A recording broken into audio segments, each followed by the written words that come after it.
Iraqi and Kurdish troops make headway in the battle to seize control of Mosul from Islamic State fighters.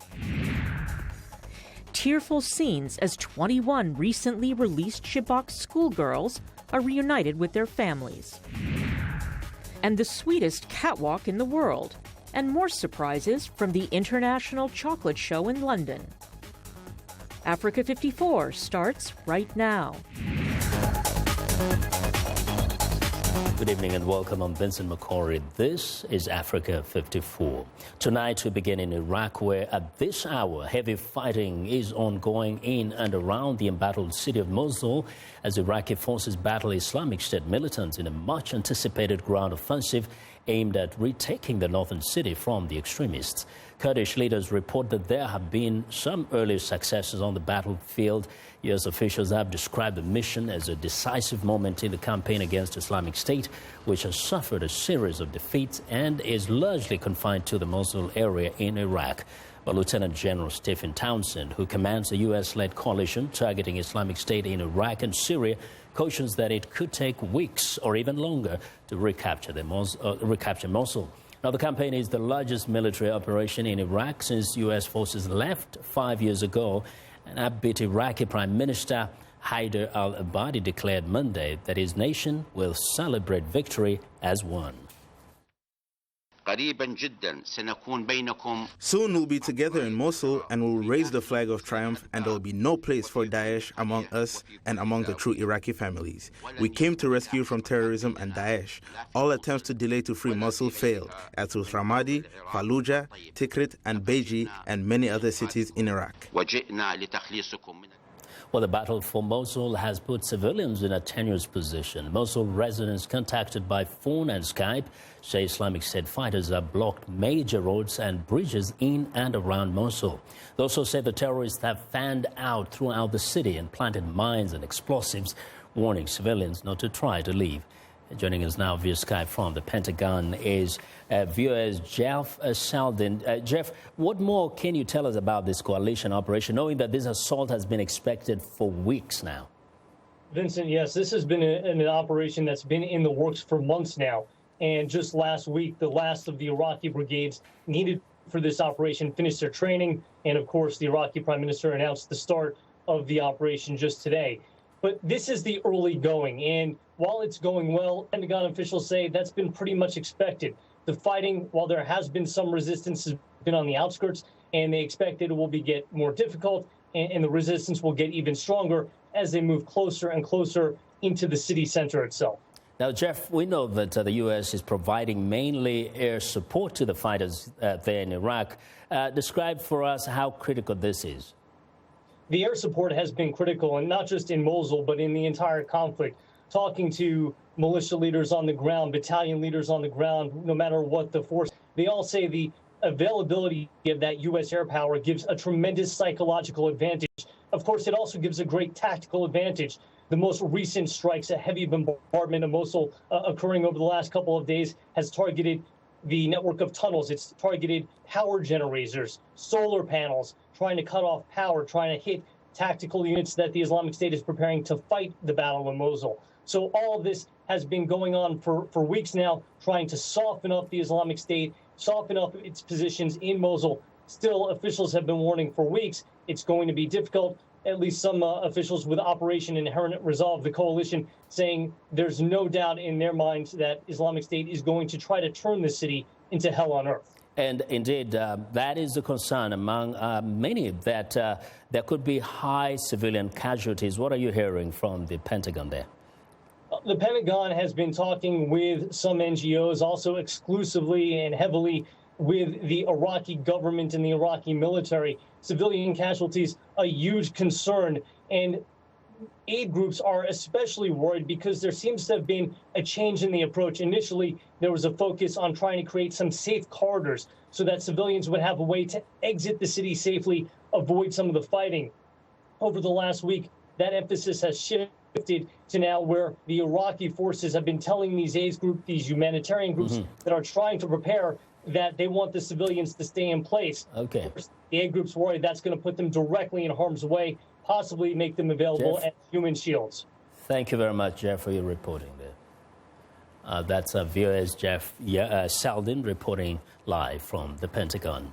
Now, South Sudan appears to be on the verge of a renewed civil war following a declaration of war by the opposition group led by ousted First Vice President Riek Machar. The United Nations mission in South Sudan has reported heavy artillery and gunfire exchanges between the SPLA and the SPLA in opposition. David Lemuria has this report. In South Sudan, fighting has continued for weeks in various parts of the country, killing hundreds of civilians and displacing thousands amid a looming humanitarian catastrophe.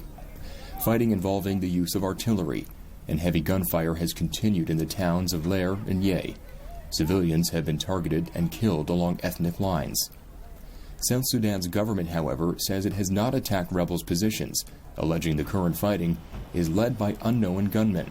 These rebel groups, these terrorists who are terrorizing the civil population on these roads, are people who have decided to cause havoc in the civil population so that there is no stability. South Sudan's former First Vice President Riek Machar has continued to call on opposition forces within the country to mount armed resistance to the government of President Salva Kiir. Machar fled the country amidst the outbreak of fighting in Juba between government and opposition forces in July 2016, on the eve of the country's 5th independence anniversary. Thousands were killed and at least 2 million civilians displaced. In the capital, Juba, it's business as usual, but the impact of July's violence is vividly clear.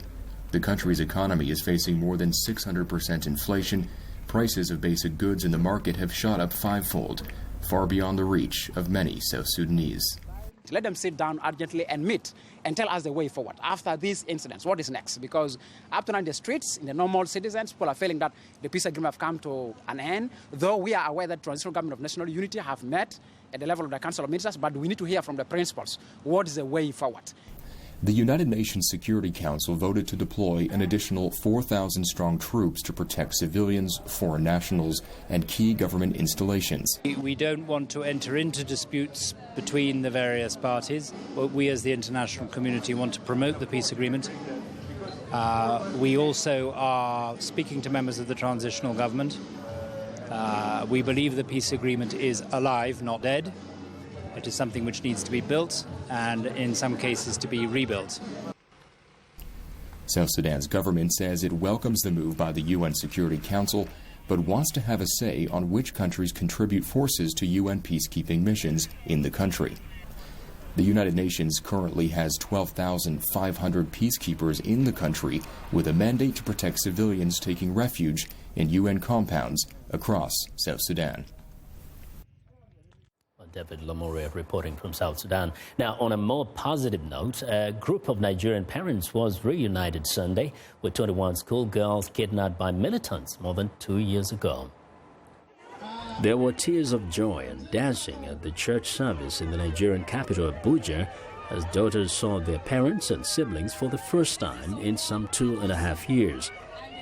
The schoolgirls, now young women, were among over 200 female students taken from their school in Chibok in the remote northeastern Borno state, where Boko Haram has waged a 7-year insurgency aimed at creating an Islamic state, killing thousands and displacing more than 2 million people.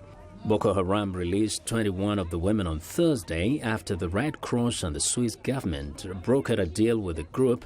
The girls were flown to Abuja, Nigeria's capital, but it took days for the parents to arrive from the remote region.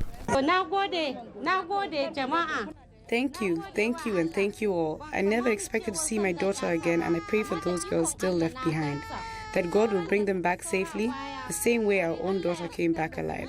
Authorities said in May one of the missing girls had been found, and President Muhammadu Buhari vowed to rescue the others. In the past days, the Nigerian military has been carrying out a large-scale offensive in the Sambisa forest, a stronghold of Boko Haram, which last year pledged loyalty to the Islamic State militant group. Boko Haram controlled a swathe of land around the size of Belgium at the start of 2015, but Nigerian army, aided by troops from the neighboring countries, has recaptured most of the territory. The group still stages suicide bombings in the northeast as well as in neighboring Niger and Cameroon.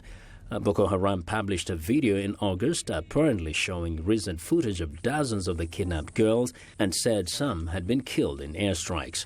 Nigeria's Information Minister Lai Mohammed said plans were already underway to get the remaining students out. This is only the first step in what we believe will be the total liberation and release of all remaining girls. Already from phase 2, and we are already in discussion. But of course, these are very delicate negotiations. There are some promises we made also about the confidentiality of the entire exercise, and we intend to keep them.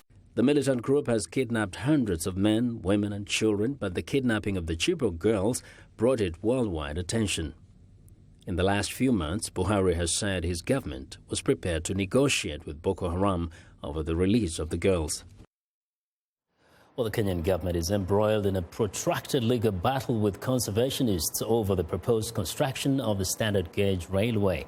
Africa 54's Esther Githu-Yuwat reports. The deal to construct the railway was signed between Kenya and China in 2013, with Kenya's President Uhuru Kenyatta officially launching the construction. Upon completion of the standard gauge railway line, transport costs in the region are expected to reduce by more than 60%. This in turn will spur expanded production and reduce the cost of goods and services. This dividend is the price we seek for East Africa. But public protests against the agreement continues to grow, with conservationists saying it will encroach on the wildlife. Ben Olekoisaba is a native of Kenya and a social development expert at Clemson University in South Carolina. Economically, it's a great project, but one of the greatest challenges we have in development in Africa is we do not do adequate groundwork, we do not do adequate environmental and social impact assessments, because most of our projects are based on a political cyclical process that after every 5 years, whoever comes on the throne would want to leave a landmark. That brings in a lot of unintended consequences, as you can see on the railway. Construction of the railway would also cut a swath of 6 kilometers through Nairobi's National Park, disrupting the wildlife. Nairobi National Park is a tragedy. The Maasai gave out that land to conserve as a national heritage. Getting the railway crossing that place will curtail wildlife movements. We'll definitely have to have, because it's a fast train, it's going to have problems about probably even killing some of the animals. It's going to disrupt the ecosystem. And of course, it's also going to pass through individual people's lands. These communities were not consulted. It's going to have an impact on their livelihoods too. Animal rights activists and conservationists have been united in staging protests, and there are several court cases pending against the construction of the standard gauge railway. Where are we at this point? Is this going to stop because of the protests, or is the railway going to be built as planned? Definitely the government is going to push it down the throats of the people, because Kenya owes China $318 billion. It's going to be a very painful process for the government, for the investors, and for the communities that would want to be adequately involved in the design, in the plan, and even benefit sharing of the project. You said there were no consultations, no groundwork done before the project started, and now there's all this disruption. What next? What is the middle ground in this project? I believe if the government is serious, they need to invest in a consultative process.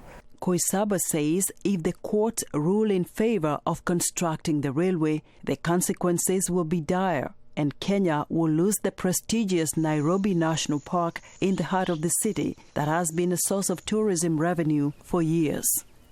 Esther Githu-Yuwat, VOA News, Washington.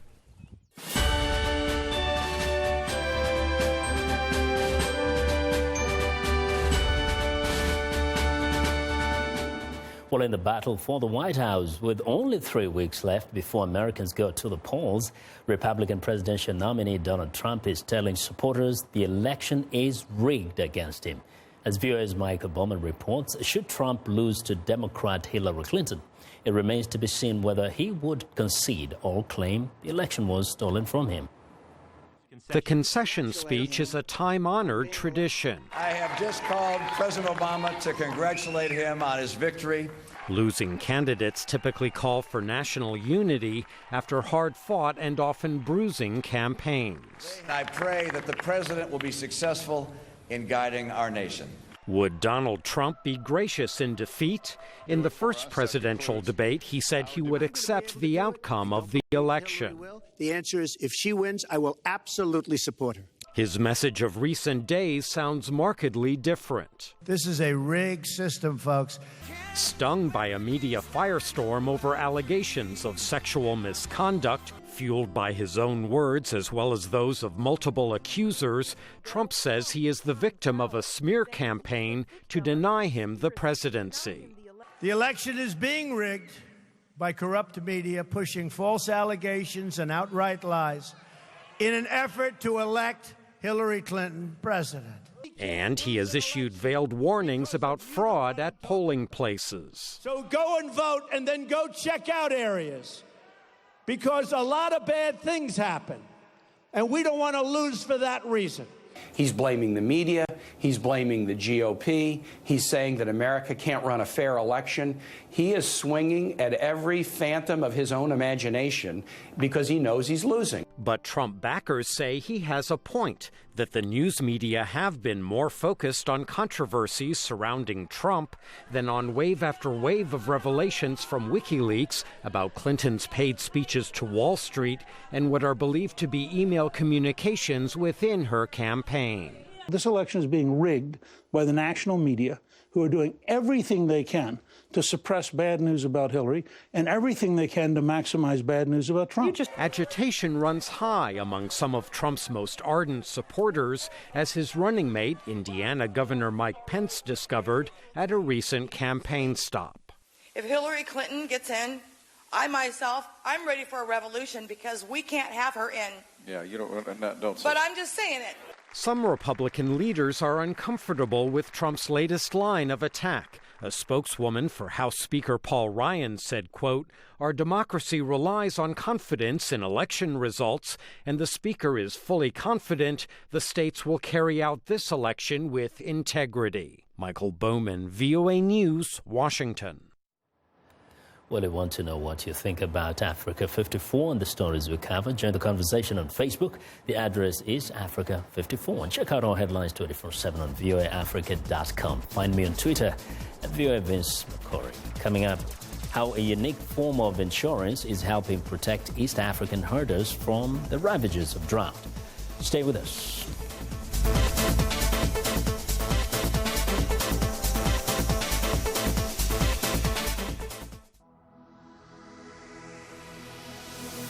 I'm Jeff Selden, and I work the National Security Beat. National Security Beat is anything that affects the national security of the United States, from counterterrorism to surveillance to even relations with Russia. It's one of the most fascinating beats you can have. It's probably one of the more important beats that you can cover, because it touches on so many areas of the world, so many areas of people's day-to-day lives. I'm Jeff Selden, and my beat is national security.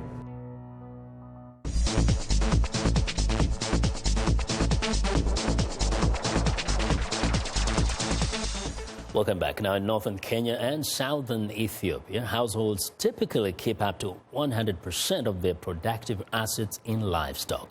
In times of severe drought, they lose most of their animals, and many are left destitute. That's because they have no insurance to protect them. Now, there is hope for them. Andrew Mude, a Kenyan economist, and his team have developed something called index-based livestock insurance, which is designed to change the fortunes of these livestock keepers. Andrew, welcome to Africa 54. Thank you very much. Yes. Now, start by just educating us a little bit what this index is all about. Well, the index is a means to providing the risk management benefits of insurance to this population, a population of livestock herders living in the drylands of East Africa, 20 million strong of them, 50 million across sub-Saharan Africa. And essentially the biggest challenge they face is, as you said, their key productive asset gets knocked out by severe drought regularly. And this forces them into sedentarization and makes it very difficult for them to use their key source of livelihood to climb the ladder out of poverty and to prosperity. So the index uses satellite readings of forage availability on the ground. And since in these herding systems, livestock or the grass in the rangelands is really the only source of nutrition. So if the satellites can tell you how much grass has grown over a particular season, if the season is bad, there's forage scarcity, you compare that with previous seasons, because the satellite data is readily available across time and space, freely available, you can then trigger contracts that pay out to the pastoralists. When people hear insurance, they expect payouts in case of loss. So what exactly, how does a farmer specifically benefit from this as an individual? Yeah, certainly. I mean, that's exactly what insurance is supposed to do. When you have a situation of loss, then you get paid out. And when we started off, the type of insurance we're providing is what you'd call a livestock life insurance. It was to protect or to replace the asset upon event of loss, and that's when you'd receive your indemnity payments. So payments were made, for example, there was a large drought in 2011. Yeah. Payments were made then. So who's paying? Well, right now it's the insurance companies that are paying. Pastoralists themselves, they purchase the product, so they pay the cost of what we call the cost of the risk. And on top of that, the government and donors, the World Bank, USAID, DFID, the EU, Australians, they support the subsidy above that. To what extent are these farmers buying into this? I mean, the whole concept for them must be very new. So how do you get through to them to convince them to buy? Yeah, certainly it's quite new. Insurance is new. Satellites are new to them. So a big part of trying to convince them and ensure that you're catalyzing informed demand, that when they purchase, they know what they're purchasing, is education, is a campaign of learning. And so a lot of work has been done on that. And there's a critical mass of understanding. Another way that it helps is those early purchases of insurance. When payouts begin to happen, those neighbors who are sitting back waiting see the benefits and they start to purchase. So now we're seeing an increasing number of pastoralists purchasing this product, northern Kenya, southern Ethiopia, the government partnering with insurance companies to spread out the provision. Is there also any form of education on, the need to reduce the numbers? Perhaps could be, perhaps if farmers made to feel that they could be penalized for keeping just too many without consideration to the environment, to their space? Yeah, there's certainly a lot of work, complementary work, some of my colleagues doing to try and increase what we call marketed offtake. But actually, the insurance themselves, one of the reasons that pastoralists hold on to their livestock is because this is the only savings they have, only form of asset. And so the more they take into a drought, even though a drought will come and hit, the more they will get out of it and they will regenerate. That's another form of insurance. Exactly. But if you now have insurance, actually some of our studies are seeing that households with insurance are more likely to sell off more. And that's because they now have this other risk management mechanism and they don't have to insure on the hoof, so to speak. All right. So let's hope, this really changes their way of life and also their economic state of affairs. Thank you very much for joining us today and sharing with us. Andrew Mude is a Kenyan economist and also a co-developer of the index-based livestock insurance. Well, it's time now for a short break. Still to come on Africa 54, a celebration of all things cocoa in London. We'll be right back.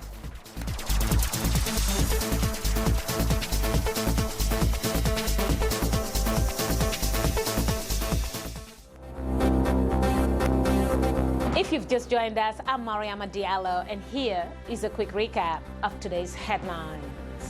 In Nigeria, 21 of the missing Chibok schoolgirls reunite with their families after more than 2 years. In the Netherlands, Equatorial Guinea urges the UN court to halt French case against leader's son, accused of embezzlement and the misuse of millions of euros of public funds. In Senegal, security forces break up an opposition protest in the capital, Dakar, after demonstrators refused to follow an approved route for the march. Finally, in Ivory Coast, the main opposition coalition calls on voters to boycott a referendum on the adoption of a new constitution. That's all for today. Thanks for watching. We'll see you next time.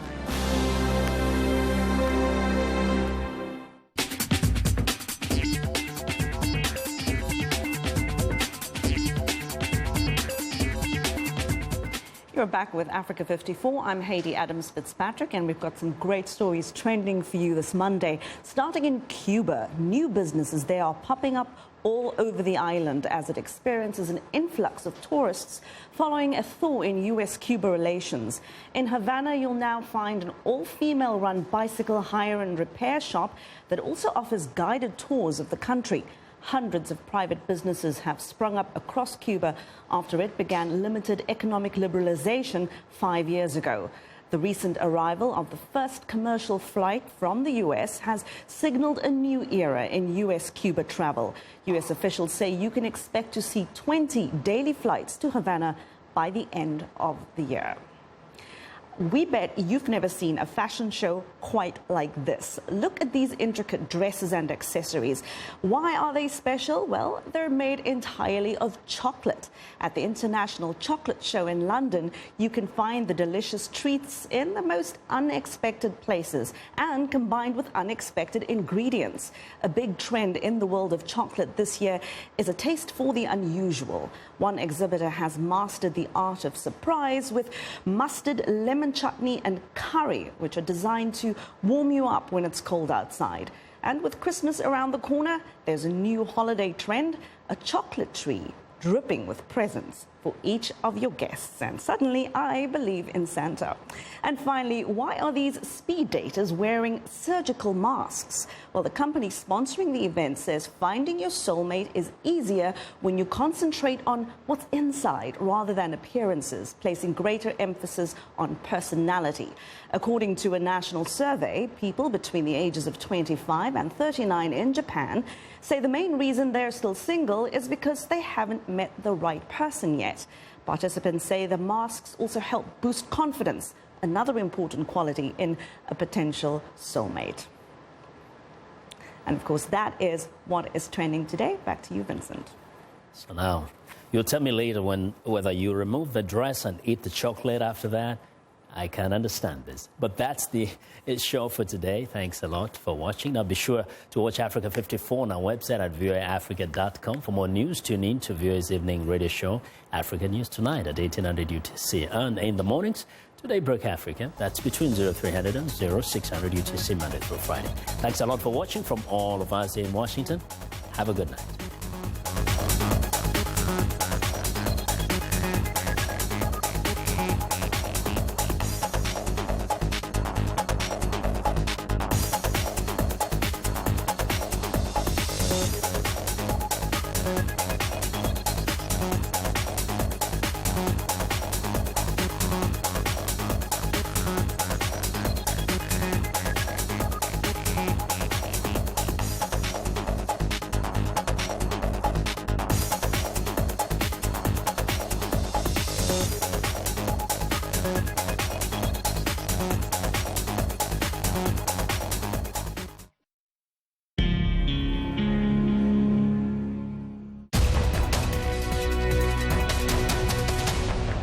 Welcome to the Voice of America's Newswords.